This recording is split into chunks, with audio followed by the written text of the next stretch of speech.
So hello everyone, welcome to learning Bangladesh. তো আজকে আমরা কথা বলবো এসইও ফ্রেন্ডলি কন্টেন্ট রাইটিং নিয়ে। তো এসইও ফ্রেন্ডলি কন্টেন্ট রাইটিং কি? আসলে এসইও শব্দের মানে হচ্ছে সার্চ ইঞ্জিন অপটিমাইজেশন।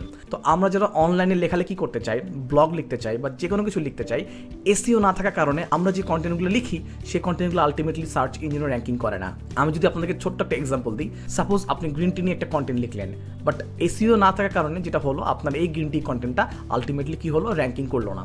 সো এর ফলে যেটা হয়, আমরা এত কষ্ট করে যে কন্টেন্টগুলো লিখি সেই কন্টেন্টগুলো কোনো ভ্যালু পায় না। কারণ যদি কন্টেন্টগুলো র্যাঙ্কিং না পায়, তাহলে সেই কন্টেন্ট পড়বে কে আপনার কন্টেন্টগুলো পড়বে যদি আপনার কন্টেন্ট আলটিমেটলি র্যাঙ্কিং না পায়? সো আমাদের এই কোর্সের মধ্যে কীভাবে এসইও ফ্রেন্ডলি কন্টেন্ট রাইটিং আপনি লিখতে পারেন এবং তার যত প্যারামিটার আছে সবগুলো প্যারামিটার আমরা আলোচনা করেছি। এবং সবথেকে মজার বিষয় হচ্ছে, এই কোর্সটি করতে আপনার কোনো অভিজ্ঞতার দরকার নেই, একদম বেসিক থেকে আমরা দেখিয়েছি। এবং আপনি যদি কন্টেন্ট সম্বন্ধে নাও জানেন, তাও এই কোর্সটি করে আপনি কন্টেন্ট রাইটিং লিখতে পারবেন। সো আমি চমক বিশ্বাস, একজন প্রফেশনাল ডিজিটাল মার্কেটার। দেখা হবে আপনাদের সাথে এই কোর্সে।